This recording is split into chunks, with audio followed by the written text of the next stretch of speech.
విస్తృత స్థాయి సమావేశానికి వచ్చేసిన వేదికపైన ఆసీనులైన నాయకులందరికీ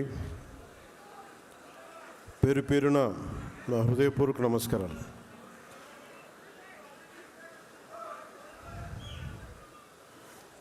ఇలా దాదాపు ఈ కార్పొరేషన్ చైర్మన్స్ కావచ్చు, ఈ సమావేశంలో ప్రత్యేకించి మంత్రులు కానీ, ఎంపీలు, ఎమ్మెల్సీలు, ఎమ్మెల్సీలతో పాటు ప్రభుత్వం నామినేట్ చేసిన రాష్ట్ర స్థాయి కార్పొరేషన్ చైర్మన్స్కి, కార్పొరేషన్ డైరెక్టర్స్కి, అర్బన్ డెవలప్మెంట్ అథారిటీ చైర్మన్స్కి, టీటీడీ బోర్డు సభ్యులు, ముఖ్య దేవాలయాల చైర్మన్లు, ట్రస్ట్ బోర్డు సభ్యులు, డిసిసిబి టీసీఎంఎస్ చైర్మన్లు, వాటర్ ప్రాజెక్ట్స్ చైర్మన్లు, వైస్ చైర్మన్లు, గ్రంథాలయ పరిషత్ చైర్మన్లు, ఏఎంసీ చైర్మన్లు, వైస్ చైర్మన్లు, ఏఎంసీ డైరెక్టర్సు, పిఎస్సిఎస్ చైర్మన్లు, సభ్యులు, నీటి సంఘాల చైర్మన్లు, సభ్యులు, దేవాలయాల చైర్మన్లు, సభ్యులు, మీరందరూ విచ్చేసారు. మీ అందరికీ నా హృదయపూర్వక నమస్కారాలు. మొత్తంగా మన పార్టీ నుంచి నామినేటెడ్ పదవులు పొందిన వారు 3459 మంది ఉన్నారు ఈ రోజున. ఇది కాకుండా ఇంకొక అదనంగా మనం ఇంకా నామినేట్ చేయాల్సిన ఇంకా కొన్ని వందల్లో ఉన్నాయి, అవి కూడా త్వరలో చేద్దాం. అలాగే కొంతమంది ముఖ్యంగా హాస్పిటల్ సంబంధించి అసోసియేషన్ సంబంధించి కొంతమంది రాలేకపోయారు, వారికి కొన్ని పరిస్థితుల వల్ల. వారితో కూడా మళ్ళీ కలుస్తాం. అలాగే అది క్షేత్రస్థాయిలో ఈ ఆసుపత్రి పాఠశాల అభివృద్ధి సభ్యులుగా పదవులు పొందిన వారు కూడా ఉన్నారు. ఆ పదవుల్లో మరో 400 మంది ఉన్నారు. ఈ ఎన్నికల ద్వారా 21 మంది ఎమ్మెల్యేలు, 2 ఎంపీలు మన పార్టీ గెలుచుకుంది. ఎమ్మెల్సీలుగా 2 ఎన్నికయ్యారు. మరొక ఎమ్మెల్సీ మన సిద్ధాంతాలు, విధానాలు నచ్చి రావడానికి పార్టీలో ఉన్నారు. మన ఎమ్మెల్యేలో ఉప ముఖ్యమంత్రి, 2 మంత్రి పదవులు, 3 విప్ పదవులు ఉన్నాయి. ఎన్నికల్లో పోటీ చేయడానికి సిద్ధపడిన తరుణంలో కూటమి సీట్లు సర్దుబాటులో సీటు వదులుకున్న నాగబాబు గారికి ఎమ్మెల్సీకి అవకాశం ఇచ్చాం. అలాగే పార్టీ కోసం నిత్యం నిప్పుడు నిలబడి చాలామందికి ఆయన మెత్తకదనం, ఆయన మెత్తనదనం ఒక సాఫ్ట్ టార్గెట్గా అయిపోయిన హరిప్రసాద్ గారికి ఎమ్మెల్సీ పదవి, విప్ బాధ్యతలు అందించాం. పార్టీ కోసం ముందు వరుసలో నిలిచి బలంగా పనిచేసిన నాయకుల్ని కార్పొరేషన్ చైర్మన్ని నియమించాం. జిల్లా, నియోజకవర్గ, రాష్ట్ర స్థాయిలో పార్టీ కోసం నిలిచారు. అలాగే తమ ఆలోచన, భావజాల విధానాలతో పార్టీ కోసం ఎన్నికల సమయంలో పనిచేసిన వారికి అవకాశం ఇచ్చాం. పార్టీ తీసుకున్న కార్పొరేషన్ చైర్మన్లు పదవులు, అభివృద్ధి, మౌలిక సదుపాయాల కల్పనకి సంబంధించిన వాటితో పాటు సంక్షేమానికి సంబంధించిన కార్పొరేషన్స్ కూడా తీసుకున్నాం. అలాగే మాల కార్పొరేషన్ కానీ, క్షత్రియ, అగ్నికుల క్షత్రియ, వడ్డీ కాపు, తూర్పు కాపు కార్పొరేషన్ చైర్మన్లకి మన నాయకులకి అవకాశం ఇచ్చాం. అలాగే ఒక మేజర్గా ఒకటి ఇందాక వస్తూ ఉంటే అనిపించింది, రెల్లి సంక్షేమానికి రెల్లి కార్పొరేషన్ కూడా ఏమైనా తీసుకున్నారా లేదా ఒకసారి, లేదంటే అది చాలా అవసరం. దానికి రెల్లి సామాజిక వర్గానికి మనం నిలబడాల్సిన అవసరం, దాన్ని కూడా దృష్టిలో పెట్టుకోమని నాయకులందరికీ కూడా దీన్ని తెలియజేస్తూ ఉన్నాను. అలాగే సామాజిక సంక్షేమం కోసం కృషి చేయాలి, కళలను ప్రోత్సహించే దిశగా ఉన్న అకాడమీ బాధ్యతలు మన పార్టీ నాయకులకు దక్కే. అర్బన్ డెవలప్మెంట్ పైన దృష్టి కేంద్రీకరిస్తున్నాం. అందులో భాగంగా Srikakulam, Ongole, Anantapuram, Hindupuram, Kakinada urban development authority చైర్మన్లుగా మన నాయకులకి అవకాశాలు పొందారు. ఉదాహరణకి అంటే ఇవన్నీ ఎలా ఇచ్చాం పదవులు, ఇవన్నీ అనడానికి ఒక పార్టీ ఈ వేదిక పైన మన వైసీపీ నుంచి వచ్చిన నాయకులు కూడా ఉన్నారు మనతో పాటు. బాలినేని గారు కానీ, బాలినేని గారికి మనస్ఫూర్తిగా, ఎందుకంటే ఒకసారి పార్టీలో జాయిన్ అయిన తర్వాత ఆయన 2 వైపుల నుంచి మాట పడాల్సి వస్తుంది. నువ్వు మా వాడి కాదని చెప్పి కొంతమంది, నువ్వు అటు వెళ్ళిపోయావు, ఇట్లా పాపం అలాంటి ఇబ్బందులు కూడా ఆయన వచ్చి మనస్ఫూర్తి. ఎందుకంటే నాకు ఆయన మీద గౌరవం ఏంటంటే, గత ప్రభుత్వం అధికారంలో ఉన్నప్పుడు కూడా ఆయన ఏదైనా సమస్య వచ్చినప్పుడు నిజంగా ఒక రాజకీయ నాయకుడు, ఒక కెరీర్ ఓరియంటెడ్ పొలిటికల్ లీడర్ ఎలా ఉండాలి అని అనటానికి మంచి ఉదాహరణ మనకి బాలినేని గారు. సో బాలినేని గారికి మనస్ఫూర్తిగా నా నమస్కారాలు తెలియజేస్తున్నాను. అలాగే గత ప్రభుత్వ దాష్టీకాలకు వ్యతిరేకంగా రోడ్డు మీదకి వచ్చినప్పుడు ఒక మహిళా పోలీస్ అధికారి కొట్టినా కానీ జనసేన జెండాని పట్టుకొని వదలలేదు. కొట్టే సాయి ప్రసాద్ని అంటే ఇవన్నీ కాళహస్తి ఆలయ ట్రస్ట్ బోర్డు చైర్మన్గా నియమించడం. అంటే దీని వెనక అంటే ఇప్పుడు మీరు తీసుకున్న ప్రతి వ్యక్తికి గుర్తింపు ఎలా ఇచ్చామని అనటానికి చిన్న సూచన ఇది, చిన్న ఉదాహరణ ఇది. అలాగే కాకినాడలో పోరాటం చేసి దెబ్బలు తిని కేసులు ఎదుర్కొంటున్న వీర మహిళ గంటా స్వరూప్ గారు కావచ్చు, శ్రీమతి ప్రియా సౌజన్యలు కావచ్చు, వారిని రాష్ట్ర స్థాయి కార్పొరేషన్ డైరెక్టర్స్గా నియమించాం. ఈ పోరాటంలో దెబ్బలు తిన్న డాక్టర్ నాగమానసన్ గారికి కూడా ఒక సముచిత స్థానం త్వరలోనే గుర్తింపు దక్కబోతా ఉంది. అలాగే మన పంచగర్ల సందీప్ని పొల్యూషన్ కంట్రోల్ బోర్డు సభ్యుడిగా నియమించాం అని మనం సిఫార్సు చేసాం. అలాగే నోవాటెల్ ఘటనలో అక్రమ కేసులు పెట్టారు. ఆ ఘటనకి కొద్ది రోజుల ముందు మన పార్టీలోకి వచ్చిన మహిళ శ్రీమతి కొల్లూరు రూప గారు, వారి భర్త ఐ థింక్ షిప్ క్యాప్టెన్ అనుకుంటాం. పాపం ఆయన షిప్ ప్రయాణంలో ఉండగా ఇవన్నీ జరిగినాయి.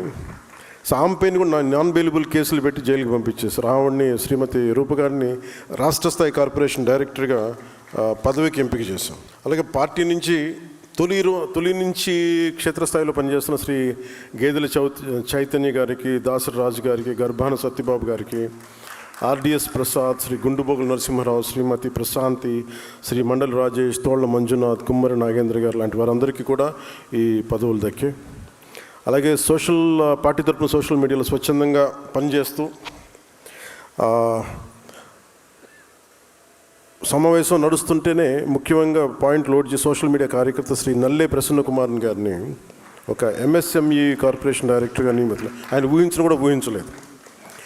అంటే ఎవరి సిఫార్సులు లేవు, ఏ నాయకుల సిఫార్సు లేవు, కేవలం వారు ఎలా పనిచేస్తున్నారు అనే దాని మీదే మనం దీన్ని గుర్తించి మరి తీసుకొచ్చాం. అలాగే పార్టీ మీద అభిమానంతో పనిచేసిన వారు కుగ్రామంలో ఉన్నా గుర్తించాం. ఉదాహరణకి కోనసీమలో ఇందుపల్లి అనే గ్రామంలో పౌరోహిత్యం చేసుకునే శ్రీ ఆకిళ్ళ నారాయణమూర్తి గారికి జనసేన అంటే చాలా అభిమానం. గత ప్రభుత్వంలో స్థానిక సంస్థల ఎన్నికల్లో పార్టీ మద్దతుతో వార్డు సభ్యుడిగా పోటీ చేసి గెలిచారు. ఆయన్ని బ్రాహ్మణ కార్పొరేషన్ డైరెక్టర్గా ఆయనకి నియమించడం జరిగింది. అలాగే పార్టీ కార్యక్రమాల్లో నిర్వహణ టెక్నికల్ ఐటీ సపోర్ట్ వింగ్స్లో పాల్పంచిన శ్రీ పండిట్ మల్హోత్రా, ఉయ్యాల శ్రీనివాస్, మణిప్రియలకి వివిధ కార్పొరేషన్లో పదవులు వచ్చినాయి.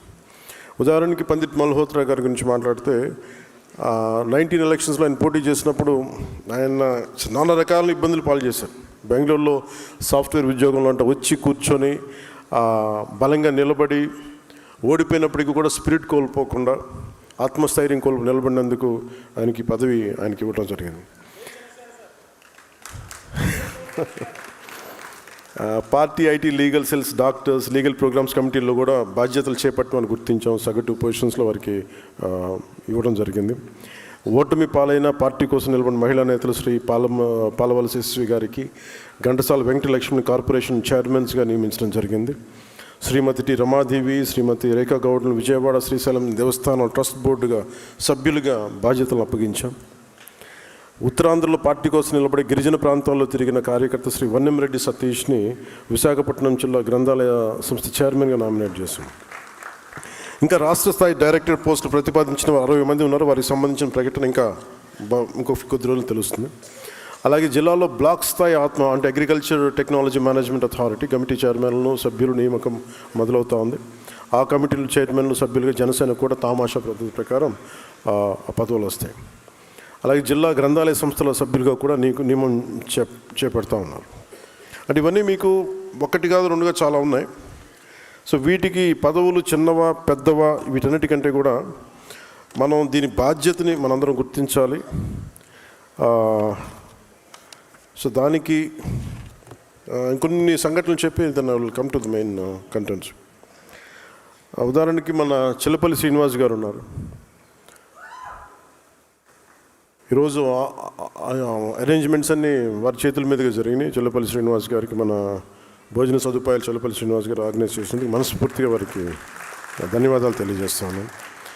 అలాంటి వారికి మన ఏపీ ఎంఎస్ఐడిసి చైర్మన్గా వచ్చారు. ఆయన ఇన్ఫ్రాస్ట్రక్చర్ అంటే ప్రజలకి, అలాగే రాష్ట్ర ఎంఎస్సి డెవలప్మెంట్ కార్పొరేషన్ గారి శివశంకర్ గారు కానీ, అలాగే టౌన్షిప్ అండ్ టిట్కో దానికి అజయ్ కుమార్ గారు ఈరోజు రాలేకపోయారు, ఆయనకి ఆరోగ్యం బాగాలేక. అలాగే సివిల్ సప్లైస్ కార్పొరేషన్ తోట సుధీర్ గారు, irrigation development corporation Vegulla Leelakrishna గారు, అలాగే ముందు నుంచి కూడా పోలీస్ హౌసింగ్ కార్పొరేషన్కి ఎవరు సరైన వ్యక్తి అంటే మన కేకే అనిపించారు నాకు. ఎందుకంటే పోలీసులు వ్యవస్థతో ఈయన తిన్న తిట్లు ఇంకెవరు తినలేదు, ఈయన పడ్డ గొడవలు ఎవరు పడలేదు 5 సంవత్సరాలు, ఈ లాస్ట్ ముఖ్యంగా 6-7 ఇయర్స్లో. సో ఎందుకంటే ఆయన్ని పాపం సాధక బాధలు తెలుసుంటాయి ఆయనకి పోలీసులకు సంబంధించి, అందుకని ఆయన్ని పోలీస్ హౌసింగ్ కార్పొరేషన్ నియమించడం జరిగింది. అలాగే హస్తకళ అభివృద్ధి కార్పొరేషన్కి డాక్టర్ హరిప్రసాద్ గారికి, అలాగే జానపద సృజనాత్మక కళల అకాడమీకి వంపూరు గంగులయ్య గారికి, అలాగే సామాజిక వర్గాల కార్పొరేషన్లో ముఖ్యంగా మన మాల వెల్ఫేర్ కార్పొరేషన్కి ఒక మన హైదరాబాద్ సెంట్రల్ యూనివర్సిటీ విద్యార్థిగా ఉండి చాలా ఇబ్బందులు పడినప్పుడు ఆయన్ని పార్టీలో ఉన్నత పదవుల్లో పెట్టాం. అది అయిన తర్వాత ఆయన పోటీ చేసి మనకి జనరల్ సీట్లో పోటీ చేసి ఓడిపోయినప్పుడు కూడా పార్టీకి వెన్నంటే ఉన్నందుకు మాల వెల్ఫేర్ కార్పొరేషన్ చైర్మన్గా పెదపూడి విజయ్ కుమార్ గారిని నియమించడం జరిగింది. తూర్పు కాపు కార్పొరేషన్గా పాలవలసి యశస్వి గారిని, అగ్నికుల క్షత్రియ కార్పొరేషన్కి చిలకలపూడి పాపారావు గారు, క్షత్రియ కార్పొరేషన్ కనకరాజు సూరి గారు, వడ్డీల కార్పొరేషన్ శ్రీమతి ఘంటసాల వెంకటలక్ష్మి గారు, అలాగే కాపు వెల్ఫేర్ కార్పొరేషన్కి కొత్తపల్లి సుబ్బారాయుడు గారు, సామాజిక వర్గాల కార్పొరేషన్ చైర్మన్లకి మీకు చాలా కీలకమైన బాధ్యతలు ఇవన్నీ. అలాగే అర్బన్ డెవలప్మెంట్ అథారిటీ చైర్మన్లుగా శ్రీకాకుళంకి కొరికాన రవికుమార్ గారు, అలాగే ఒంగోలు నుంచి షేక్ రియాజ్ గారు, అనంతపురం నుంచి హిందూపురం నుంచి టీసీ వరుణ్ గారు. ఉదాహరణకి మన షేక్ రియాజ్ అయితే పార్టీ కింద పడడం, దెబ్బలు తిన్నా, ఏమన్నా వీళ్ళందరూ అలా నిలబడిపోయిన వ్యక్తులు. అలాగే హిందూపురం నుంచి కూడా వంశీ మన వరుణ్ కరోనా రోడ్లు వేయకపోతే తనే కూర్చోబెట్టి విసుగొచ్చి తనే రోడ్లు వేసిన దాఖలాలు ఉన్నాయి. అలాగే కొరికాన రవికుమార్ గారు పాపం ముందు నుంచి కూడా ఆయన బయటికి రాలేదు, కానీ ఎప్పుడు చాలా సంవత్సరాలు ఆయన ముందస్తుగా వచ్చి అలాంటి వ్యక్తికి శ్రీకాకుళం అర్బన్ డెవలప్మెంట్ అథారిటీ చైర్మన్గా వారిని సిఫార్సు చేయడం జరిగింది. ఈరోజు ఈ కార్యక్రమానికి పదవి బాధ్యత అనేది ఎందుకు పెట్టాలి, ఏ పేరు పెట్టాలనుకున్నప్పుడు నేనే సజెస్ట్ చేశాను, పదవి బాధ్యత అని పెడదామని. ఇది అంటే నా ఉద్దేశంలో ఏముంది అంటే, ఒక పార్టీ నిర్మాణం చాలా చాలా కష్టమైంది. పదే చెప్తా ఉంటాను, కానీ ఒకసారి ఇది మనకి కంప్లీట్గా మన డిఎన్ఏలోకి వెళ్ళిపోవాలి. మేజర్ ప్రాబ్లం పార్టీ పెట్టే సమయంలో మనకున్న రాజకీయ నేపథ్యం ఇవన్నీ ఎలా ఉంటాయంటే, ఒక ముఖ్యంగా రీజనల్ పార్టీస్కి ప్రాంతీయం మీద ఉన్నంత అవగాహన దేశం మీదగానే ఉండదు. కొన్ని సామాజిక సమస్యల మీద ఎంతసేపు ఎలక్షన్ కోణంలో నుంచే పార్టీలు ఉంటాయి. మన ఆలోచన విధానం ఉంటుంది. దానికి విభిన్నంగా ఒక పార్టీ నిలబడాలంటే ఏం చేయాలి, ఒక పార్టీ బలంగా వేళ్ళునుకుపోవాలంటే ఏం చేయాలి, నా తపనంతా ఇదే ఉండింది. నేను ఆల్మోస్ట్ ఒక 23-24 నుంచి నేను పడ్డ తపన, కొన్ని అనుభవాలు అన్నీ కలిసి ఈ రోజున ఇన్ని దాదాపు 4,000 మంది ఈ రోజున పదవులు వచ్చినాయి.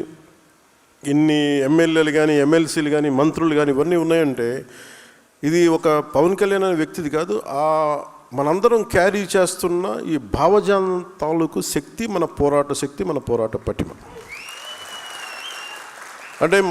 అంటే ఇది మనం నిలబడగలిగేది. ఒక పార్టీని ఎలా ఒక వ్యక్తిని మనం ఎలా అంచనా వేస్తాం, గెలిచినప్పుడు సుఖాల్లో వాడిని అంచనా వేయలేము ఎవరిని కూడా. గెలుపు ఓటమిల్లో వీళ్ళు ఎలా నిలబడతారన్న దాని మీదే జీవితం ఉంటుంది. అలాగే మనం ఓడిపోయినప్పుడు నిలబడ్డాం. మీరందరూ ఓడిపోయినప్పుడు నిలబడ్డారు, అందువల్ల ఈరోజు పదవులు అన్నారు. అంటే మనకి ఎలా ఉంటుందంటే, ఉదాహరణకి చాలా రీజనల్ పార్టీస్కి జాతీయ దృక్పథం ఉండదు. మనందరం పోరాటాలు చేసేదాన్ని పదవి బాధ్యత అని ఎందుకు మాట్లాడుతున్నానంటే, మనందరం వీఆర్ బౌండెడ్ టు కాన్స్టిట్యూషన్. రాజ్యాంగానికి మనం లోబడే చేయాలి ఏ పనైనా సరే. అలాంటి రాజ్యాంగానికి లోబడి మనం పని చేసేటప్పుడు మనం ఎలా ఆలోచిస్తామంటే ఇది మనకు సంబంధం లేదు, లేదంటే మ్యాక్సిమం మన ప్రాంతీయ దృక్పథంతోనే ఉంటుంది. నేను దానికి భిన్నంగా జాతీయ దృక్పథంతో ఉన్న ప్రాంతీయ పార్టీ కావాలి. ప్రాంతీయ పార్టీ దృష్టిలో లేదు నేను పార్టీ పెట్టినప్పుడు, ఒక పార్టీ పెట్టాలనుకున్నాను అంతే. అది ఎందుకు అలాంటి పార్టీ పెట్టాలనుకున్నానంటే యువతకి సలసలసలక రక్తం కరిగే యువతకి ఇది ఒక ప్లాట్ఫామ్ అవ్వాలి అనుకున్నాను. ఇది అంటే మీ కోపాలు మీరు చూడండి, ఈ మధ్యన ఆపరేషన్ కగార్ కానీ ఎంతమంది నక్సలైట్స్ వాళ్ళ విధానంతో మనం నచ్చచ్చు నచ్చకపోవచ్చు కానీ వాళ్ళు ఏదో ఒక తపనతో వెళ్ళిపోయారు వాళ్ళందరూ. అంటే ఒక పందాన్ని ఎంచుకుంటే మనం వెళ్ళిపోయి ప్రజలకి న్యాయం చేయొచ్చు, లేదా కొత్త రాజ్యం కొత్త విధానాలు నిర్మించవచ్చు అన్న ఒక ఆలోచన. It all comes it originates are from an ideology, one particular ideology, అది ఏదైనా కావచ్చు. అలాంటిది వాళ్ళు యువత వెళ్ళిపోయి 70s కావచ్చు, 80s కావచ్చు, లేట్ 80s కావచ్చు, వాళ్ళందరికీ ఇప్పుడు 50 ఏళ్ళు వచ్చేసి పోరాటం ఓడిపోయి న్యాయం చేయలేక అటు ఇటు పడిపోయి ఎంతమందో చనిపోయి ఇలా కకావికలం అయిపోయింది. ఈ ప్రాసెస్లో పట్టు విడవకుండా నలిగిపోయి చనిపోయారు అందరూ. అంటే మీకు ఎందుకు చెప్తున్నాను ఇదంటే, if you don't have an ideological framework,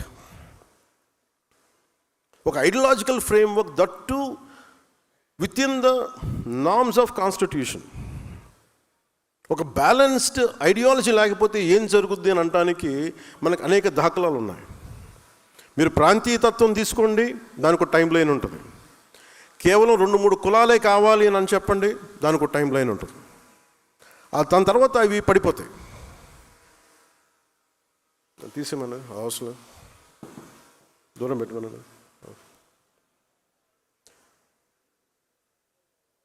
అంటే మీకు సరైన ఐడియాలజీని కనుక మనం ఎంచుకోకపోతే, అందుకు నేను చాలా తపన పడ్డాను. జనసేన ఐడియాలజీ ఇది వెళ్ళే కొద్దీ ఇది విస్తృతంగా పెరిగే ఐడియాలజీ తప్ప, ఎక్కువ మందిని లోపలికి వచ్చే ఐడియాలజీ తప్ప వేరు చేసే ఐడియాలజీ అయితే కాదు. ఇది మీకు నేను బలంగా దానికి ఉదాహరణ మీరు ఈరోజు ఇక్కడ కూర్చున్నారు మీరు అందరూ. అంటే నాకు బలం లేకపోతే, అంటే నాకు ఎంత బలం ఉండాలి నాకు ఈ ఐడియాలజీ, నేను బతికే భావజాలం ఇది, నేను బతికే భావజాలం. నేననే కాదు, మనిషి అన్నోడు ఎవడైనా సరే సరిగ్గా దారిలో ఉండాలి ప్రపంచం దేశం అనుకున్నాడు ఎవడైనా బతికే భావజాలం. నువ్వు ఎన్ని అర్థం చేసుకోవాలి. కొన్నిసార్లు ఏం జరిగిపోద్ది, కొన్ని సంవత్సరాల క్రితం అప్పట్లో రాజకీయ ప్రయాణాలు ఉన్నప్పుడు కేవలం 2-3 కులాలతో కూర్చొని మాట్లాడదాం అంటే అలా ఎలా కుదురుద్ది? ఈ రోజున పెద్దపూడి విజయ్ కుమార్ గారు ఇక్కడ కూర్చోవాలంటే మిగతా కులాల ఆసరా లేకుండా జరగదు కదా. పెద్దపూడి విజయ్ కుమార్ గారు కూర్చోలేరు. అలాగే ఈరోజు కాపు కార్పొరేషన్లో ఒకళ్ళు కూర్చోవాలంటే మిగతా కులాలు లేకుండా ఎక్కడ జరుగుద్ది? సో బేసిక్గా ఫండమెంటల్గా మనందరం ఎట్లా ఉన్నామంటే మాకు రాలేదు అంటారు తప్ప, అసలు అందరం కలిస్తేనే సమాజం అన్న ఆలోచన మనందరికీ చంపేశారు అందరూ సక్సెస్ఫుల్గా. నేను పెట్టింది ఒక కులం కోసం ఎప్పుడు పార్టీ పెట్టలే.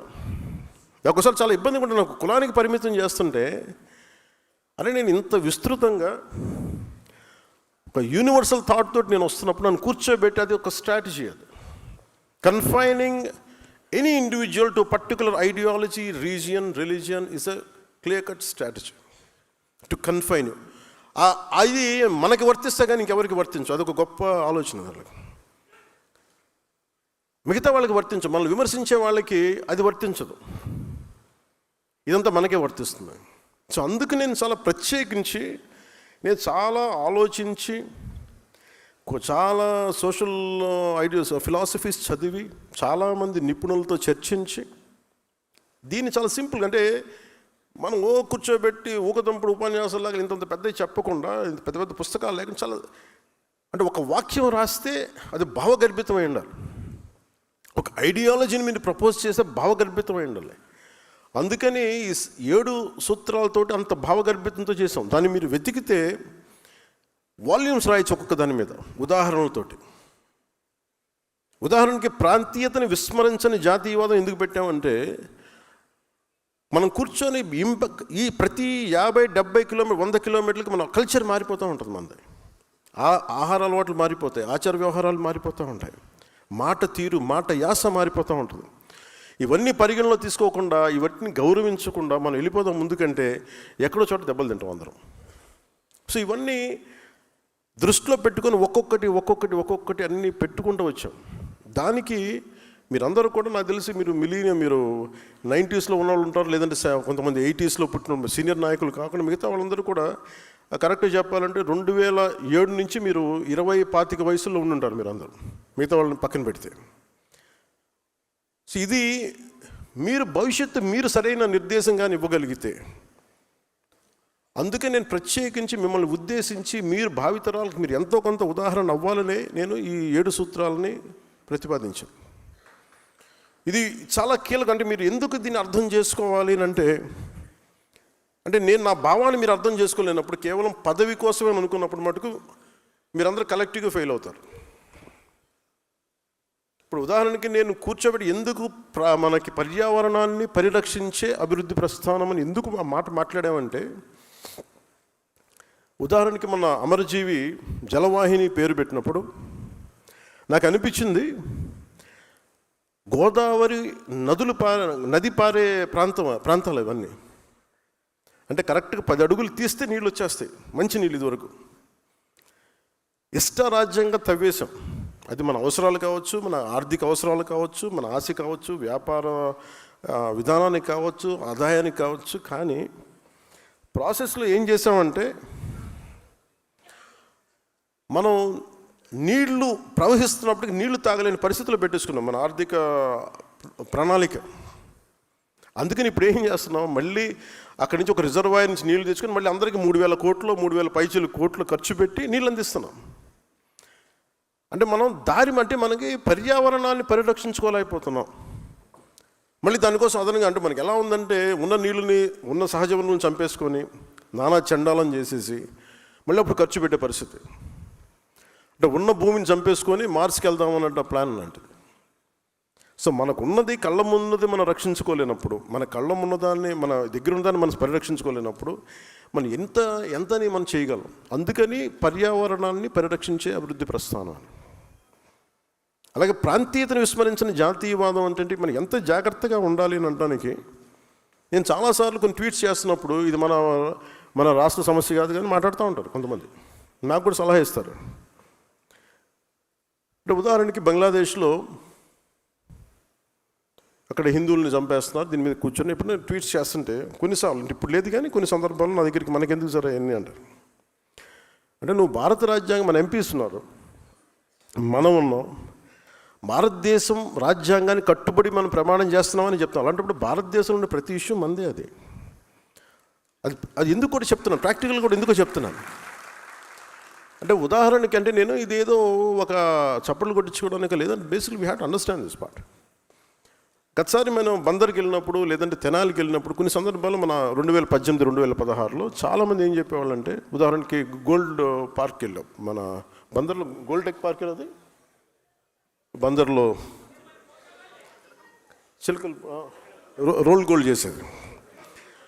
అలాంటి చోట్ల వాళ్ళు ఏమంటారంటే, ఉదాహరణకి మనకి తెనాల నుంచి వీళ్ళందరూ వచ్చాయి కూడా చాలామంది స్వర్ణకారులు, వెస్ట్ బెంగాల్ నుంచి చాలా చీప్ లేబర్ వచ్చేస్తున్నారు సార్, మాకు ఉద్యోగాలు పోతున్నాయి, మాకు ఇదివరకు లభించినందుకు ఉపాధి రావట్లేదు.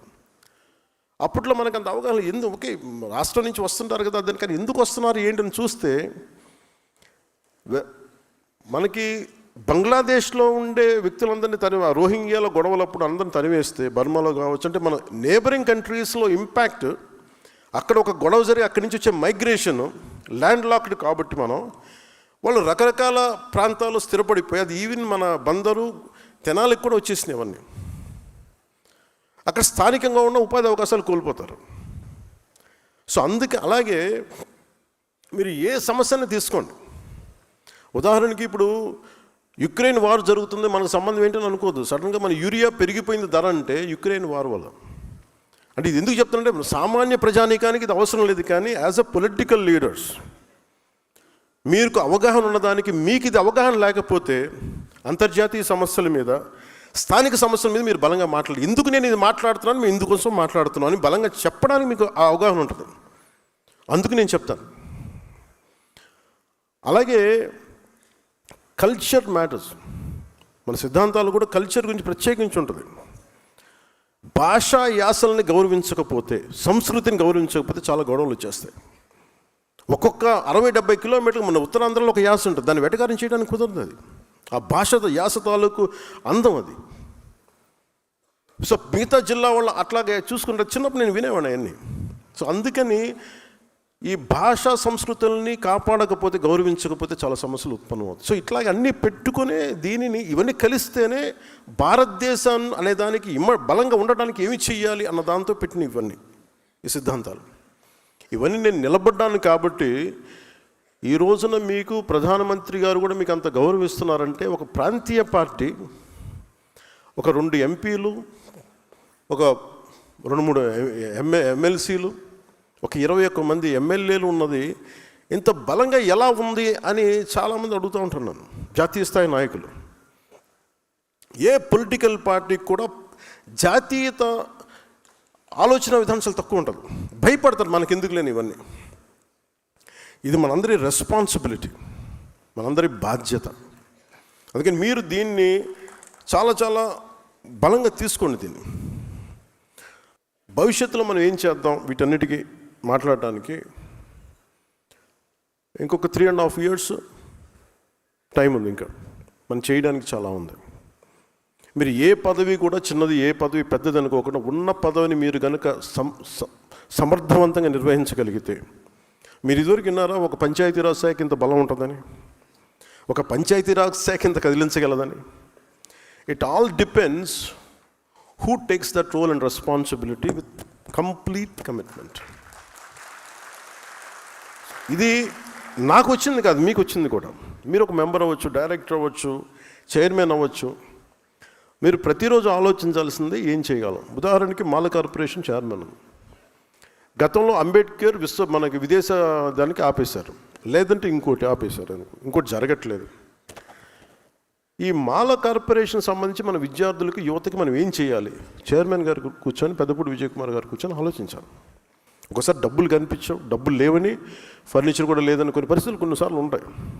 2 కుర్చీలు, టేబుల్స్ తప్ప ఏమీ లేవు. కానీ ఏదైనా సరే వ్యక్తే వ్యవస్థను నిర్మిస్తాడు, వ్యవస్థ వ్యక్తులు నిర్మిస్తుంది. ఈ రోజున ఒక వ్యక్తి వచ్చి నిర్మించాడు జనసేన, అది ఈరోజు వ్యవస్థ అయింది. రేపొద్దున వ్యవస్థ వ్యక్తులు నిర్మించాడు. అందువల్ల ఏ పదవి కూడా మీరు తక్కువ అనుకోవద్దు. ఏది తక్కువ, మన ఎవరికి ఎక్కువ కాదు, తక్కువ కాదు. It all depend. మీరు పిండే కొద్ది రొట్టె, మీరు ఎంత సమర్థవంతంగా పనిచేస్తారో దాన్ని అంత ఇంపాక్ట్ఫుల్గా నీటి సంఘాలు మీరు పని చేయాలంటే మీరు ఎంత ఉందో మీకు పని చేయడానికి. రైతు కన్నీరు తొడవగలరు మీరు. అది కానీ మీరు పెట్టుకున్నారంటే చాలా చాలా అద్భుతం. మన ఈ మధ్యన అంటే ఇంకోటి, పొద్దున్నే మీటింగ్ అంటే జస్ట్ నేను ఎంత బాధ్యతగా ఉన్నాను చెప్పడానికి మీకు చెప్తున్నాను. ఒకటి, మీరు ప్రతి నాయకుడికి బాధ్యత తగ్గించాల్సిన అవసరం ఉంది.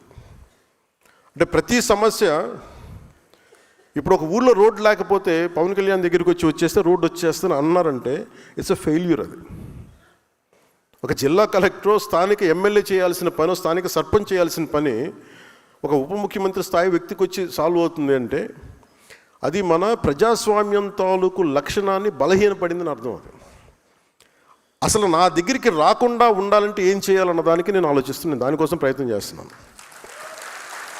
అంటే ఒక ఆడపిల్ల వచ్చి, ఒక చూపు సరిగ్గా లేని ఆడబిడ్డ ఇండియాని రిప్రజెంట్ చేస్తూ వచ్చి ఆ పాప అడిగింది, మా ఊరికి రోడ్డు వేయమని. అది ఎవరిని అడగాలి? నన్ను కాదు అడగాల్సింది.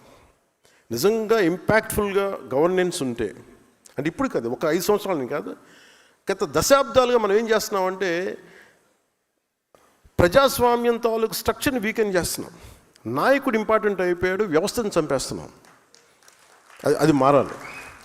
అంటే ఎందుకు అంటే, నాకు చాలాసార్లు నేను నక్సల్ గురించి మాట్లాడుతాను. ఎందుకు మాట్లాడతానంటే, నాకు ఇంతమంది ఎందుకు వెళ్ళిపోయింటారు ఈ అడవుల్లోకి నాకు అర్థం కాదు ఇప్పుడు.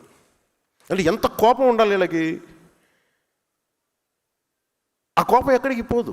మనం ఆపరేషన్లు చేయండి, ఇంకోటి చేయండి, కగారు చేసినా కానీ అది ఇంకో ఫామ్ తీసుకుంటుంది. అది సో దానికి ఏం మారాలి? దాని అల్టిమేట్ మంది ఏంటి? Correction in democracy. What is a correction in democracy అంటే accountability in democracy, responsibility in democracy. అది చిన్న పదవా పెద్ద పదవా అని కాదు. కోపం ఎక్కడికి పోద్ది?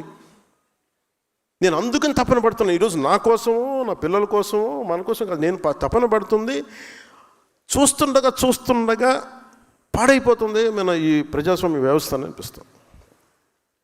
అంటే మన కళ్ళ ముందు ఒకడు కూర్చొని ఒక మాజీ ముఖ్యమంత్రి గారి సతీమణిని ఇష్టారాజ్యంగా తిడితే మనం ఏమి చేయలేని నిస్సహాయ స్థితిలో ఉన్నామంటే భయం వేస్తుంది నాకు. అంటే ఎలయన్స్ తాలూకు ఎందుకు పెట్టామంటే రేపొద్దున ఎదురింటోటి జరుగుతుంది మన సంబంధం లేదు, పక్కింటోటి జరుగుతుంది మన సంబంధం, రేపొద్దున ఇంట్లో వచ్చి కూర్చుంటుంది, అప్పుడు ఎవడు రాడు. అంటే కొన్నిసార్లు ఎందుకు నేను 10 సంవత్సరాలు 15 సంవత్సరాలు మాట్లాడుతుంటానంటే అదేదో మనం తగ్గాలనో ఇంకొకరు పెంచాలనో అని కాదు. అసలు ముందు ప్రజాస్వామ్య వ్యవస్థని బలోపేతం చేసిన తర్వాత, ఒక లెవెల్ గేమ్ వచ్చిన తర్వాత అప్పుడు వేరే ఆలోచన. Till then I want the strength in alliance. ప్రజాస్వామ్యాన్ని బలహీనపరిచే పరిస్థితుల్లో అందరం మనం కొట్టుకుంటా ఉంటే ఏం జరుగుద్దంటే అరాచకమే రాజ్యం వెళ్తుంది. నాకు చాలా చాలా భయం అది. అంటే ఉదాహరణకి ఈ రోజున మొన్న రౌడీలను వెనకేసుకొచ్చే పరిస్థితికి వచ్చేసింది. నాకు ఎప్పుడు కూడా గత పార్టీని తగ్గించడం కూడా ఇష్టం లేదు. ఉదాహరణ సామినేని ఉదయభాన్ గారు ఉన్నారు, పెండెం దొరబాబు గారు ఉన్నారు, కిలా రోసయ్య గారు ఉన్నారు, అలాగే జయమంగళం నుంచి ఉన్న వెంకటరమణ గారు ఉన్నారు. వీళ్ళెవరూ కూడా గౌరవప్రదంగా ఉండేవాళ్ళు. They are career politicians, this no doubt about it. కానీ వాళ్ళకి గీతలు తెలుసు, వాళ్ళకి అలాంటి వ్యక్తులు వాళ్ళ దాటికి ఇమ్మడలేకపోయారు, ఇబ్బంది పడ్డారు. మీ వల్ల ఇలా జరుగుతుందని నేను రాగానే చెప్పాను. మనం గెలిచిన వెంటనే నేను అదే మన మంగళగిరి ఆఫీసులో జనసేన ఆఫీసులో కూర్చొని రెచ్చిపోండి ఈరోజు నేను ఎప్పుడు చెప్పలేదు, అట్లా చెప్పలేదు. ఎప్పుడు గెలవగానే అసలు మనం ఏంటో చూపిద్దాం, అలాంటి పిచ్చి మాటలు నేను ఎప్పుడు మాట్లాడను. ఎందుకంటే బాధ్యత గల వ్యక్తులు ఎలా మాట్లాడుతాం, రెచ్చిపోదాం, మనం వచ్చాం కాబట్టి మన టైం అయింది ఇంకా చూపిద్దాం ఒక్కొక్కటి తడాక అంటాం పిచ్చిగా. ఆ బాధ్యత ఉంటే మనం ఎందుకు ఈ స్థాయి దాకా ఎందుకు వస్తాయి? మన ప్రజలు నమ్మారంటే నువ్వు బ్యాలెన్స్కి వెళ్తామని కదా. సో నాకు ఆ బ్యాలెన్స్ని మీరు సమాజంలోకి మీ పదవి ద్వారా తీసుకెళ్ళండి. మీ ఏ స్థానాల్లో ఉన్నారో please start doing small correction. చిన్న కరెక్షనే ఉండదు, చేయండి. చిన్న కరెక్షనే కావచ్చు, అది మీరు బాధ్యతగా చేయాల్సి వస్తుంది. అలాగే నిన్న మాట్లాడితే ఎందుకు అమరజీవి పొట్టి శ్రీరాములు గారి పేరు పెట్టాల్సి వచ్చింది, అమరజీవి జలవాహిని. అంటే మనం చేయాల్సింది జనసేన పార్టీగా ఎవరైతే త్యాగాలు చేశారో వాళ్ళని గుర్తించకపోతే, ఉదాహరణకి కొట్టేసాయినో ఎందుకు గుర్తిస్తాం? ఒక దెబ్బలు తిన్నాడు మా పార్టీ కోసం, లేదంటే ఒక స్థానిక సమస్య కోసం దెబ్బలు తిన్నాడు బికాజ్ పార్టీ ప్లాట్ఫామ్ మీద. మనమే ఇలా కూర్చోబెట్టి పార్టీ కోసం పనిచేసిన వాళ్ళని గుర్తించి ఇంత ఆనందం మనకుంటే, ఇన్ని వేల మంది ఇక్కడ కూర్చొని మాట్లాడుతూ ఉంటే మనకి ఇంత ఆనందం ఉంటే, ఇన్ని కోట్ల మందికి దేశం మొత్తం మీద భాషా ప్రయుక్త రాష్ట్రాలు తెచ్చిన మహానుభావుడు, లేదంటే తెలుగువాడి ఉనికి, తెలుగు జాతి, తెలుగు ఆత్మగౌరవం అని ఈరోజు మనం మాట్లాడగలుగుతున్నామంటే దానికి మూల పురుషుడు అమరజీవి పొట్టి శ్రీరాములు.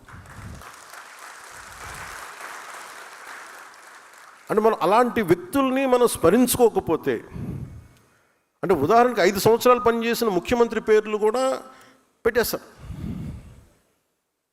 కానీ మనం ఎవరి సాక్రిఫైస్ మీద మనం నిలబడ్డాము, ఎవరి బలిదానం మీద నిలబడ్డాము, ఆ వ్యక్తులను వదిలేస్తున్నాం.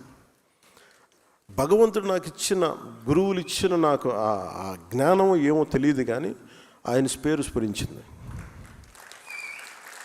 అంటే ఎలా ఉంటుందంటే ఆయన పేరు పెట్టగానే సార్ ఆయన వయస్సులు అంటారా, మన ఆలోచన చూడండి.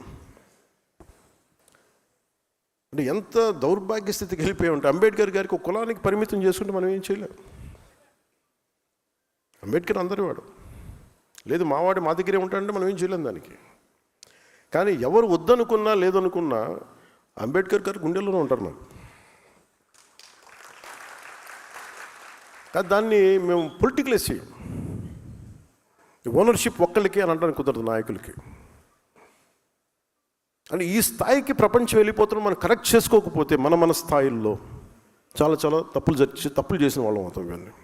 సో అందుకని ఇవన్నీ ఒక్కొక్కరు చేసుకుంటూ వెళ్తాం. నా ఉద్దేశంలో పొట్టి శ్రీరాములు గారికి సరైన గుర్తింపు కానీ నివాళి కానీ ఇవ్వాలి అంటే ఒక పోలవరం లాంటి ప్రాజెక్టుకి ఆ మహానుభావుడి పేరు పెడితే నిజంగా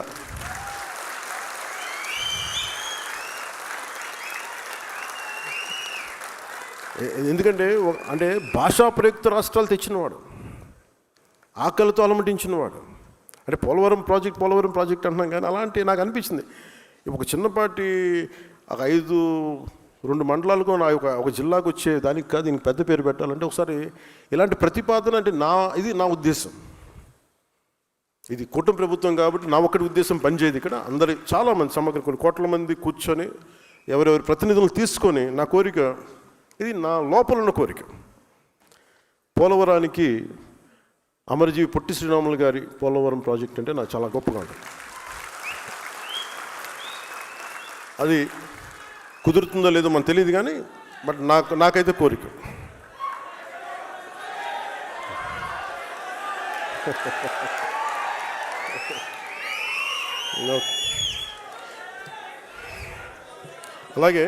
అలాగే ఇంకొక కీలకమైన అంశాలు ఏంటంటే,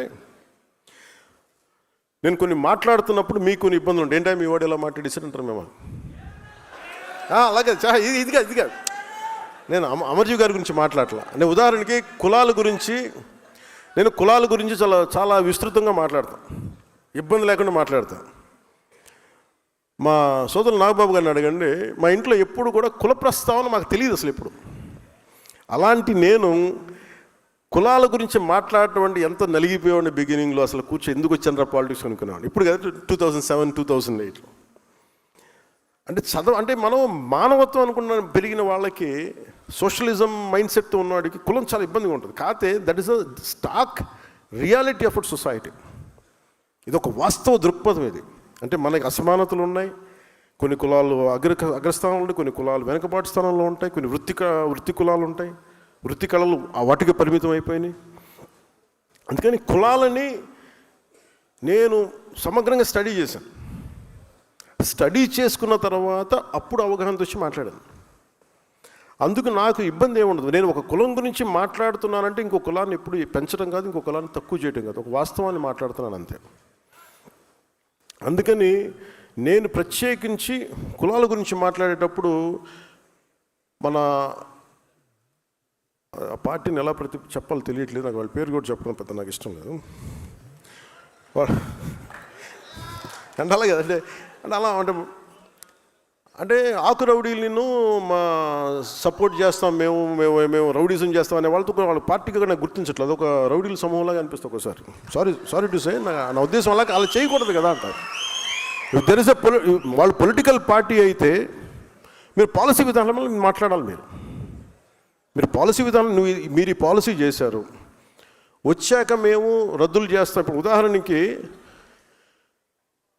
మొన్న నాకు నిన్న కూడా ఆయన వారికి శుభాకాంక్షలు తెలియజేశాను, పుట్టినరోజు శుభాకాంక్షలు. అంటే మనస్ఫూర్తిగా చెప్తాను, నాకు లోపల ఎవరు శత్రువు కాదు. నాకు వారి విధి విధానాలతోనే నేను వ్యతిరేకిస్తాను తప్ప నాకు ఎప్పుడు కూడా శత్రుత్వం లోపల ఉండదు. మీరు కనుక మీ విధి విధానాలతోటి ప్రజలకి ఇబ్బంది కలిగితే నేను ఇంకా గొడవ పెట్టుకోవడానికి నా జీవితకాలం సంసిద్ధం. నేను అసలు నాకు ఆ భయం కూడా లేదు. నాకు ఆ భయం కానీ లేదు. మనం ఏదన్నా జరిగితే బహుశా ఇలా జరిగితే ఆ భయాలు ఉండవు. అలాంటి అనుకుంటే ఇక్కడ దాకా ఎందుకు వస్తాం, ఉండం, పోతాం, కానీ అడుగు ముందుకే వేస్తాం. దేనికి వేస్తాం అడుగు? పిచ్చి ఐడియాలజీతోటో లేదంటే పిచ్చితో కాదు, చాలా బలమైన ఐడియాలజీ ఉంది కాబట్టే బతుకుతాం. కాబట్టి ఆ ధైర్యం, that with in the constitutional limits. అంటే రాజ్యాంగ పరిధిలోనే మాట్లాడతాం, పోరాటం చేస్తాం తప్ప ఇంకా అవసరం అనుకుంటే లాస్ట్ ఫేజ్ రోడ్ల మీదకి వచ్చి గొడవ పెట్టుకోవాలి. మన తెలంగాణ బోర్డర్లో మనం గొడవ పెట్టుకున్నట్టుగా అప్పుడు దాకా ఇంకా రావాలంటే దట్ ఇస్ లాస్ట్ ఫేజ్. ఇంకా తప్పదు. చాలాసార్లు మనకి రాయబారం నడిపి మంచిగా చెప్పి మంతనాలు జరిపిన తర్వాత ఇంకా కాదుకూడదు అనుకుంటే ఈ చొక్కా మడిచి ముందుకు రావడం పెద్ద ఇబ్బంది ఏం కాదు మనకి. అంటే ఎందుకంటే that is a last option. అది ఆఖరి అస్త్రం. అది ఆఖరి అస్త్రం వరకు నువ్వు కూర్చొని ఎంత సయోధ్యతోటి ఎంత సముచితంగా మాట్లాడతావో అన్న దాని మీద నీ స్థాయి ఉంటుంది. యాజ్ ఎ లీడర్స్గా నేను మీకు ఇచ్చేది బాధ్యత. మీరు తెలుసుకోవాల్సింది ఇది. మీరు గొడవ పెట్టుకోమని నేను ఎప్పుడు చెప్పట్లేదు రోడ్ల మీద, కానీ మీరు ఆర్గ్యుమెంట్ చేయండి, డిబేట్ చేయండి with in the framework of proper language, అందరికీ ఆమోదయోగ్యమైన భాష. అలాగే పొద్దున్నే నేను గౌరవ ముఖ్యమంత్రి నారా చంద్రబాబు నాయుడు గారికి ఒక క్యాబినెట్ మీటింగ్లో మాట్లాడుతూ ఆంధ్రప్రదేశ్కి అభివృద్ధి గురించి అన్ని మాట్లాడుతూ మేజర్గా టూరిజం పాలసీ గురించి వచ్చింది. టూరిజం ఎక్కువ మందికి ఉపాధి అవకాశాలు ఇస్తుంది, దీనికి ఏమి చేయాలని మాట్లాడుతున్నప్పుడు నేను వారికి తెలియజేశాను. నేను కొంత మిగతా అంటే నాది ఎకో టూరిజం నా దాంట్లో కూడా వస్తుంది, అలాగే పంచాయతీ రాజులు కూడా కొన్నిసార్లు అవసరం అవుతుంది టూరిజంలో. అందుకని నన్ను దానికి మాట్లాడుకున్నప్పుడు ఆయన ఒక కమిటీని చేశారు. ఆ కమిటీకి నేను చైర్మన్. ఆ టూరిజం అది ఇందాక మీటింగ్ జరిగింది. గౌరవ మంత్రులు రామనారాయణ రెడ్డి గారు, R&B మినిస్టర్ గారితో. అంటే ఇవన్నీ మేము సమిష్టిగా మేమందరం కూర్చొని మాట్లాడుతున్నప్పుడు ఒక మాట చెప్పాను. చాలా ప్రతిపాదించారు, ఇక్కడ బాగుంటుంది, అలా బాగుంటుంది అంటే అన్నిటికంటే కూడా నేను చెప్పింది primarily law and order is very essential tourism to prosper and develop. అంటే ఉదాహరణకి ఢిల్లీ నుంచి ఒక ఆడపిల్ల బైక్లో ఇది వచ్చింది ఒక 3 వారాల క్రితం. శ్రీశైలం వెళ్ళింది. శ్రీశైలం వెళ్తే ఆవిడ ఏముంటుందని మోటరైడ్ బ్లాగర్ అంటే మోటార్ రైడ్ చేస్తూ బ్లాగింగ్ చేసుకుంటారు. మన శ్రీశైలం వెళ్తే అక్కడ రూమ్ ఇవ్వలేదు. ఎందుకు ఇవ్వట్లేదు? మేము ఒంటరి ఆడపిల్లలకి ఇవ్వము. ఆవిడ పోలీస్ స్టేషన్కి వెళ్తే ఎందుకు ఇవ్వరు మాకంటే మేము అంతే, ఇది పాలసీ ఇక్కడ, మేము ఇవ్వడం అని చెప్పాము. అది నా దృష్టిలోకి వచ్చింది. అది చాలామంది సామాజిక మాధ్యమాల్లో మీరు ఒక ఆడపిల్లకి మీరు అలా ఇవ్వరు అది అని చెప్పి మాట్లాడుతూ నేను ఆ అమ్మాయిని మళ్ళీ మన ఆఫీస్ ద్వారా పిలిపించి మన కనకదుర్గమ్మ గుడి దగ్గర నుంచి తిరుపతి దర్శనం చేయించి మన శ్రీశైలం మల్లన్న దర్శనం చేసి పంపించాను. ఇది నా ఉద్దేశం ఏంటంటే ఇది మొదటి స్టెప్. మీకు ఇక్కడ అంటే మనం చూడాలని మన ఇంటికి అతిథి వచ్చినప్పుడు మనం గౌరవించాల్సిన పరిస్థితి. గౌరవించడం మన సంస్కారం. అందుకు మరి ఏంటి ఇబ్బంది ఉందంటే పాలసీ లోపాలు ఉన్నాయి. ఒంటరి ఆడపిల్ల వస్తే బయటికి వెళ్ళకూడదు, ఇంకా ఒక భయపెట్టే సమాజం అది. ఒంటరి ఆడపిల్ల వస్తే అనుమానాస్పదంగా చూస్తారా, ఇలాంటి మానుకోవాలి. దానికి ఒక tourism policy, safety tourism policy అయితే రావాల్సింది అనేది నేను చాలా ఖరాఖండిగా చెప్పాను ఈ రోజున. దీంట్లో గౌరవ ముఖ్యమంత్రి గారు కూడా పదే చెప్పేది సింగపూర్ తరహా అభివృద్ధి అని. మీరందరూ అర్థం చేసుకోవాల్సింది కూడా సింగపూర్ తరహా అభివృద్ధి రావాలి అంటే సింగపూర్ తరహా పాలన చాలా చాలా అవసరం. Lee Kuan Yew, former late prime minister, ఆయన సొంత మనుషులను కూడా స్పేర్ చేయలేదు, స్నేహితుని కూడా. అండ్ కేనింగ్ ఉంది ఈ రోజుకి తప్పు చేస్తే ఒక కేనింగ్ పనిష్మెంట్ ఉంది. ఇంకా బ్రిటిష్ వాడు వదిలేసిన పనిష్మెంట్ పోలేదు, ఇంకా ఉంది. మనల్ని కొట్టమని నేను చెప్పట్లేదు, కానీ లా అండ్ ఆర్డర్ కనుక దెబ్బతింది అంటే మటుకు టూరిజం దెబ్బతినేస్తాయి రాష్ట్రంలో. ఒక మాజీ ముఖ్యమంత్రి ఒకళ్ళు వచ్చి మిమ్మల్ని చంపేస్తాం, లేదంటే మిమ్మల్ని కూర్చోబెట్టి ఒక్కొక్క పోలీస్ అఫీషియల్ని మేము మీకు ఏంటో చూపిస్తాం, లేదంటే కాంట్రాక్టర్స్ని బెదిరిస్తాం అంటే that will send a very wrong signal. అలాంటి వ్యాఖ్యలకి నా సమాధానం ఒకటే, పర్మనెంట్గా ఇలాంటి మాటలు రాకుండా ఉండాలంటే నాకు ఏం చేయాలో చాలా బాగా తెలుసు నాకు. అంటే మీరు ఇంక బెదిరించడాలు మానేసేయాలి. వైసీపీ నాయకులకు మీరు బెదిరించడం మానేసేయండి. ఇంకా మీరు ప్రజాస్వామ్య వ్యవస్థలో ప్రజాస్వామ్య పార్లమెంటరీ భాషకి మీరు రండి. ఇంకా మీరు బెదిరించడం మానేయాలి. అలాగే ఎవరన్నా అధికారులు కానీ ప్రజల్లో కానీ ఎవరన్నా ఉంటే ఒకవేళ వాళ్ళు వచ్చేస్తారేమో అప్పుడు ఏంటి, అలాంటి పరిస్థితులు రావు. ఎందుకు రావు కూడా చెప్తాం. దీనికి నేను లాజికల్ రీజనే చెప్తాను. మీరు ఎంత కొట్టుకున్నా కొట్లాడినా మీ ఓట్ శాతం సర్టన్, అది తగ్గుద్దా పెరుగుద్దా మీరు కాబట్టి ఇంకొకరికి వెళ్తుంది ఆ పార్టీ, ఆ ఓట్ బ్యాంక్. కానీ నేను ప్రత్యేకించి నా కంఠంలో ప్రాణం ఉన్నంత వరకు ఆంధ్రప్రదేశ్కి, తద్వారా భారతదేశాన్ని సమగ్రతకి భంగం వాటిల్లకుండా చూసుకునే బాధ్యత, దానికోసం ఎన్ని ఎత్తులైనా వేస్తాం. అవసరమైతే అంటే అందుకనే చెప్తున్నా, మీరు ఆ భాషను వదిలేయండి. మీరు గొప్పగా మీరు వెళ్ళండి, నాకే ఇబ్బంది లేదు. కానీ మీరు రౌడీలను వెనకేసుకొస్తాం, గంజా చేసే వాళ్ళని మేము వెనకేసుకొస్తాం. తెనాల్లో గంజా రౌడీలను పోలీసులు పెడితే వాళ్ళకి మద్దతుగా పోలీసులకి వెళ్ళారు, వీళ్ళు మన జ్యుడిషియరీకి వెళ్ళారు, న్యాయ వ్యవస్థకి. న్యాయ వ్యవస్థని ఈ రోజున ఏదైనా చేద్దామంటే పోలీసులు ఇబ్బంది పడతాం సార్, చేస్తే మళ్ళీ పోలీసు మనకి కేసులు పెడతారేమోనని, జ్యుడిషియరీ కేసులు అవుతాయేమని, జ్యుడిషియరీ మేము సమాధానం చెప్పాల్సి వస్తుందని. మళ్ళీ లా అండ్ ఆర్డర్ మరి ఎలా హ్యాండిల్ చేస్తాం? మరి ఒకవైపు ఏమో జ్యుడిషియరీలో ఢిల్లీ హైకోర్టు అయితే నాకు రిమెంబర్, నాకు సరిగా ఎగ్జాక్ట్ డేట్ గుర్తులేదు, కానీ ఒక హైకోర్టు, ఢిల్లీ హైకోర్టు జడ్జి ఒక ఆయన మాట్లాడింది, ఒక రేప్ జరిగితే అంగచ్ఛేదం చేయండి వాడు చేసిన వాడికి, అంత కోపం వచ్చేసింది ఆయనకి. మరి దెబ్బ కూడా కొట్టకూడదు క్రిమినల్ అంటే మరి ఏం చేయాలి? తప్పు చేసిన వాడిని దెబ్బ కూడా కొట్టకూడదు అంటే మనం చేసుకున్న క్రిమినాలిటీ ఎక్కడ ఆగుతుంది? నేరాలు ఎక్కడ ఆగుతాయి? ఒక 10 మంది కూర్చొని, ఒక ఫ్యామిలీ ఒక హోటల్కి వెళ్దామో లేదంటే ఒక బీచ్కి వెళ్దామంటే 10 మంది కూర్చొని రౌడీలు ఏడిపిస్తూ ఉంటే వాళ్ళు ఎక్కడికి పారిపోతారు? క్రిమినల్స్ వస్తే, పోలీసులు నిలబడకపోతే.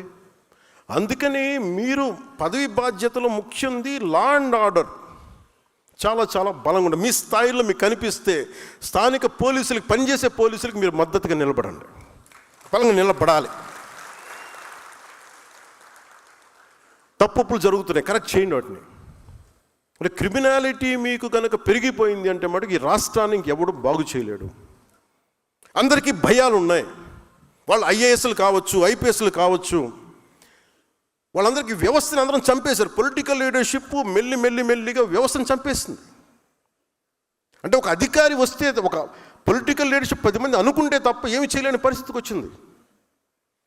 మీరు అలాగే నేను కొన్నిసార్లు ప్రైవేట్ సెటిల్మెంట్స్ మనం చేయకండి. మీరు ఒకళ్ళు చేయాల్సి వస్తే అది చాలామంది కూర్చోబెట్టి చాలా జాగ్రత్తగా చేయండి. అవి కొన్నిసార్లు ఎవరు లేకుండా మన దగ్గరికి వస్తారు, నేను అర్థం చేసుకోగలను. Private settlements, land disputes. కానీ దాన్ని మీరు అవకాశంగా తీసుకొని, మన పదవులు అవకాశంగా తీసుకొని దయచేసి అవన్నీ చేయకండి. అది ఎందుకు అవుతుందంటే చాలా చాలా ఇబ్బందికరమైన పరిస్థితి అవుతుంది. దయచేసి అవి చేయకండి. అది ఎందుకు అది ఏమైపోతుందంటే మళ్ళీ మనకి ఉన్నామా, మీరు కూర్చోండి,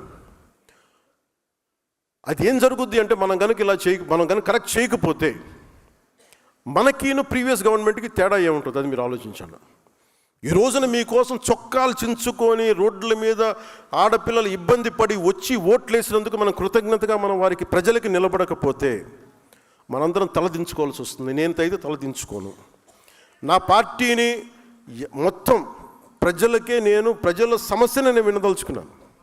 వారి సమస్య కోసమే, వారి అవసరం మేరకే నేను ఉంటాను.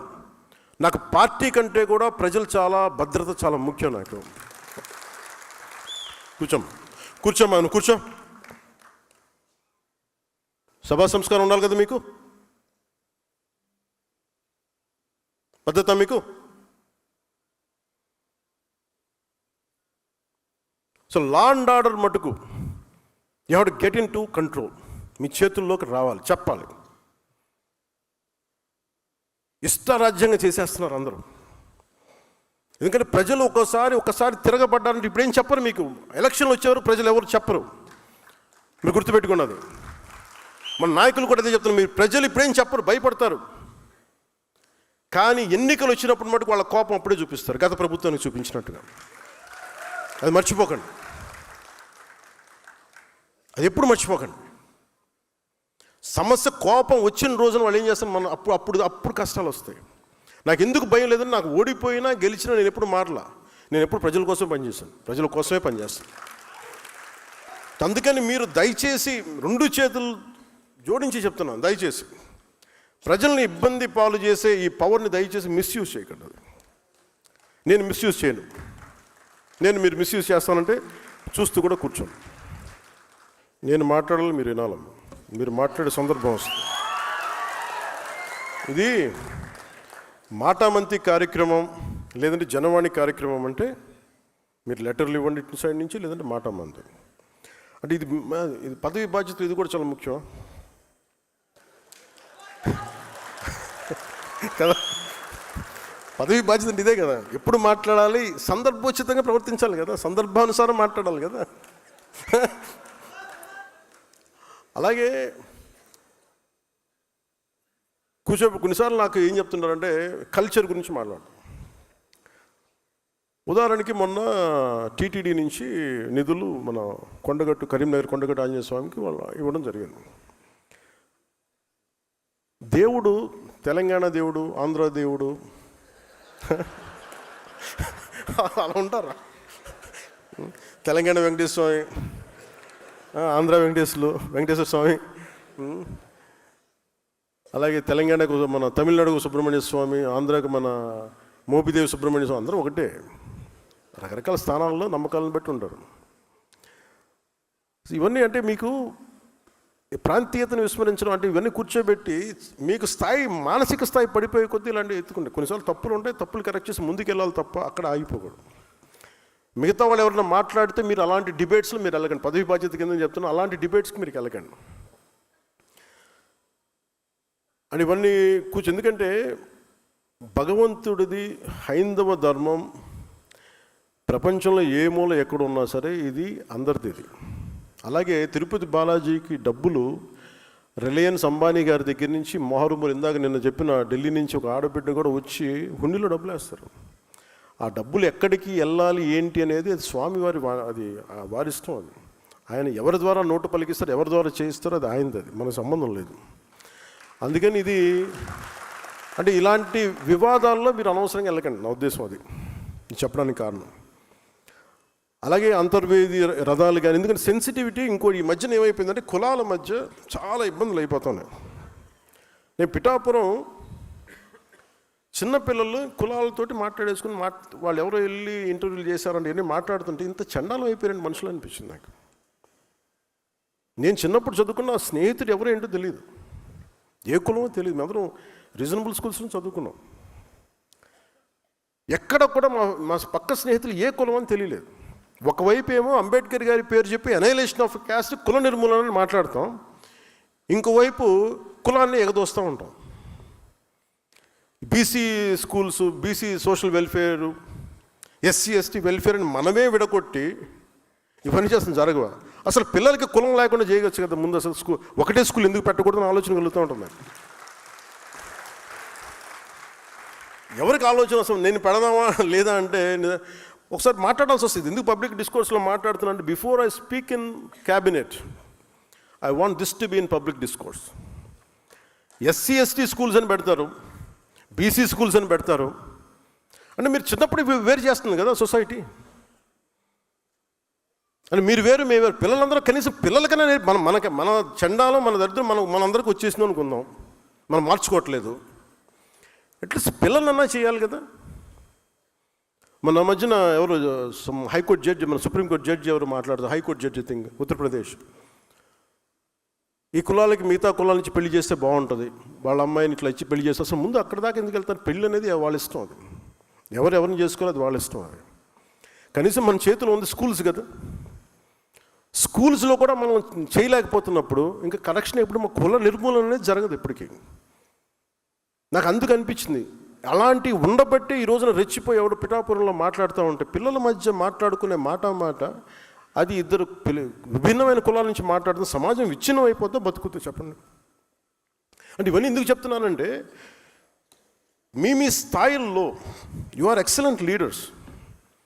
అన్నీ నా దగ్గరికి వచ్చి నా నెత్తి మీద పడేస్తే నేనేం చేయలేను, భుజాలతో అట్లస్ గాడిలో కుంగిపోతాను.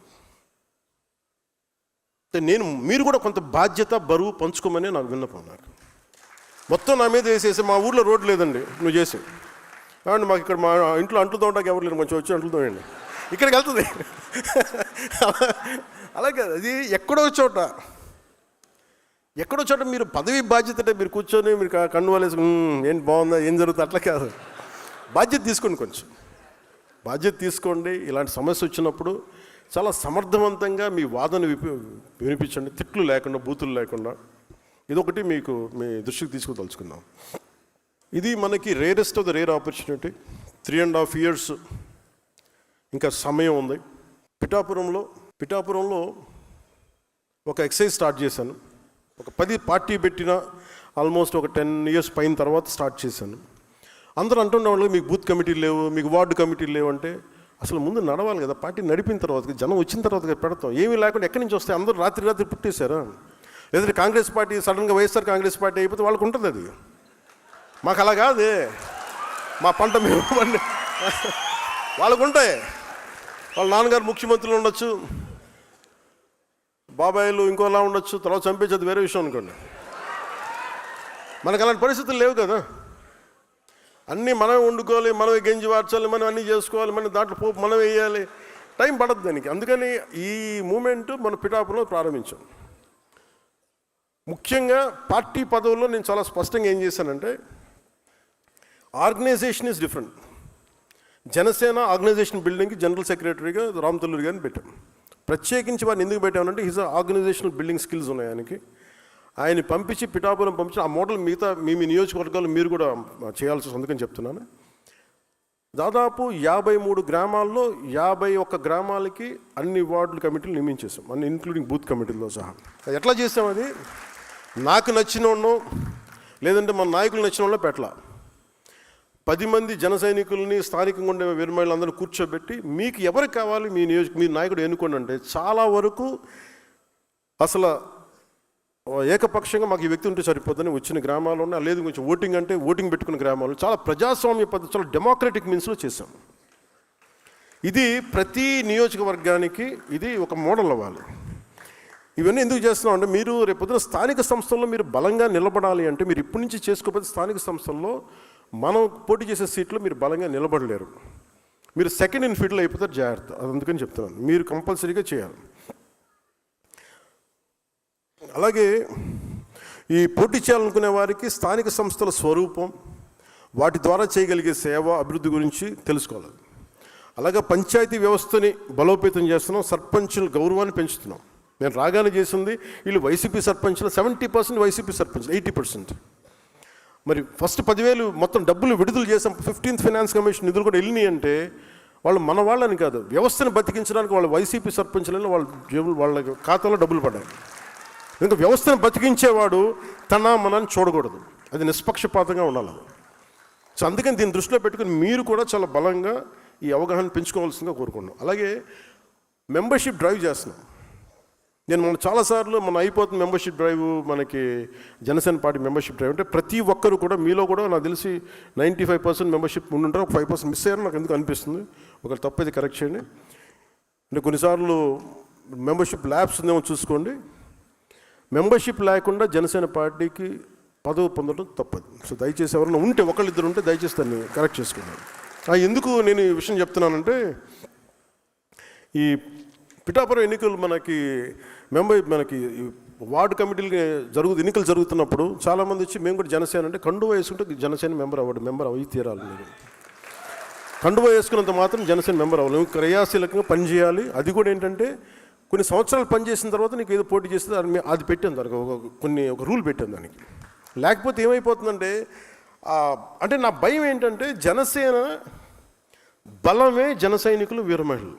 ఈరోజు ఇంతమంది ఆడబిడ్డలు కూర్చొని పోరాటం చేశారంటే వాళ్ళకి ఏ పదం ఉందని, వాళ్ళకి దెబ్బలు తిన్నారు. ఇందాక చెప్పిన బ్రాహ్మణ కార్పొరేషన్ చైర్మన్ కానీ పోటీ కూర్చోబెట్టినారు, మన పెద్దపూడి విజయ్ కుమార్ కానీ, వీళ్ళెవరికి పదవులు లేవు కానీ బలంగా నిలబడ్డారు. అందుకని మీరు కూడా దాన్ని దృష్టిలో పెట్టుకొని మీరు మెంబర్షిప్ అనేది చాలా కీలకం జనసేనకి. అందుకని ఆ మెంబర్షిప్ డ్రైవ్ని కూడా ముందస్తుగా పిఠాపురంలో ప్రారంభిస్తున్నాను. దాని తర్వాత మార్చి లోపు ఫిబ్రవరి అంతా మిగతా మెంబర్షిప్ స్టేట్ అంతా అయిపోవాలి. దాన్ని కూడా మీరు సహకరించమని మనస్ఫూర్తిగా కోరుకుంటా ఉన్నాను. అలాగే ఈ మార్చి 14 అసలు వద్దనుకున్నాను, మార్చి 14 ఫౌండేషన్ డే. కానీ థీమ్ ఏం పెట్టాలి అనుకున్నప్పుడు జెన్ జీ యువతకి, కొత్త తరం యువతకి, ఆడబిడ్డలకి ఉద్దేశించే ఈ జనసేన మార్చి 14 ఆవిర్భావ దినోత్సవం ఉంటుంది. దానికి కూడా మీ సహాయ సహకారాలు కావాలి. దానికి మనస్ఫూర్తిగా మీ అందరూ ఈ మీరు భాగస్వామ్యం తీసుకోవాలి. ఈ మన అలయన్స్ గురించి మట్టుకు మీకు ఇబ్బందులు ఉంటాయి, మీకు కొన్ని గొడవలు తప్పవు. అది మీరు మెంటల్గా ప్రిపేర్ అవ్వండి. సీట్లు వాటాల్లో కావచ్చు, ఇంకోటి కావచ్చు, మీకు గొడవలు అనేది తప్పదు, మీకు ఇబ్బందులు తప్పవు. కానీ మీ లీడర్షిప్లో మీరు ఎలా ఓవర్కమ్ చేసి మీరు ఎదుగుతారనేది మీ లీడర్షిప్. మీ leadership is not about heated arguments. Leadership is all about how well you communicate your point of view. అంటే మీ స్టాండ్ మీరు ఎంత బలంగా చెప్పగలరు, ఎంత హేతువుతో చెప్పగలరు. పంచాయతీ అంటే మీరు సర్దాలి అంటే లీడర్షిప్ అనేది గొడవ పెట్టుకొని కండలు పెంచుకునేవాడు లీడర్ అవ్వలేడు, ఒప్పించేవాడే నాయకుడు అవుతాడు. ఇంతమంది చాలా ప్రతికూల పరిస్థితుల్లో కూడా అందరినీ ఏకదాటిపైన తీసుకొచ్చేవాడే నాయకుడు అవుతాడు తప్ప గొడవలు పెట్టి వేరు చేసేవాడు నాయకుడు అవ్వలేవాడు. ఏదో ఒక రోజు జనం వదిలేస్తారు, గుర్తుపెట్టుకోండి. అందుకని నేను మిమ్మల్ని అందరినీ ఎలాంటి నాయకులు అవ్వాలని కోరుకున్నానంటే, గొడవలు వచ్చినా కానీ ఎలా మీరు కూర్చొని పరిష్కరించగలరు. అందుకని మనస్ఫూర్తిగా మీరు దీన్ని దృష్టిలో పెట్టుకొని, ఈ పదవి బాధ్యత అనేది మనకి అలంకారం కాదు, బాధ్యత. నేను అంత బాధ్యతగా నేనున్నాను, నేను వదలట్లేదు దీన్ని.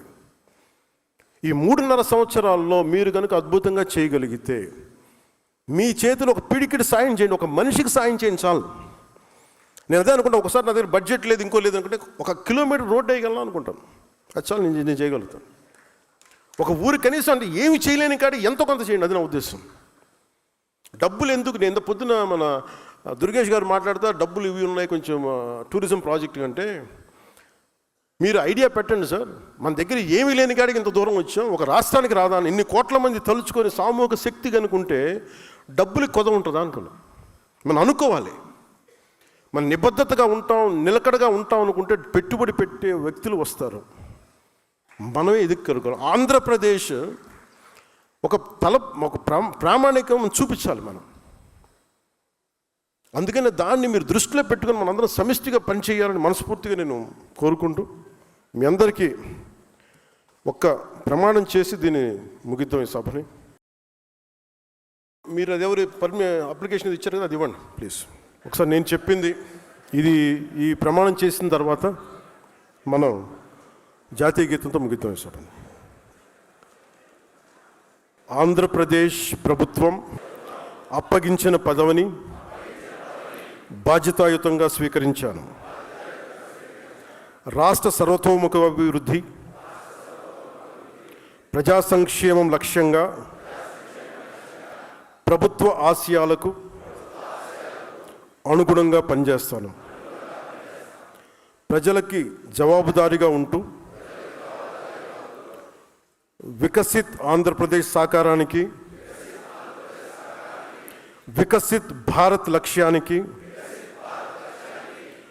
కృషి చేస్తానని దైవ సాక్షిగా ప్రమాణం చేస్తున్నాను.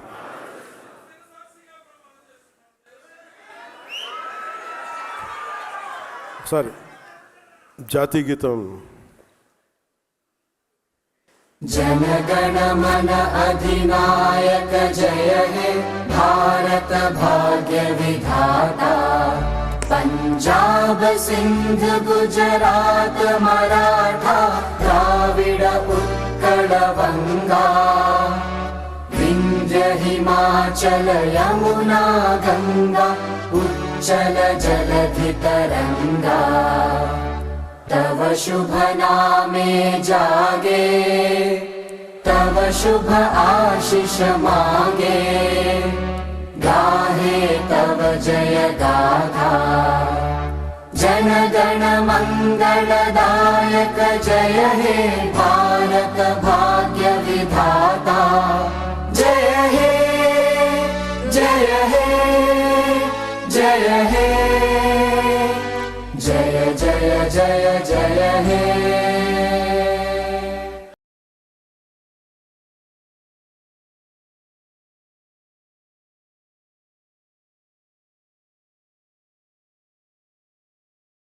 भारत माता के जय हिंद।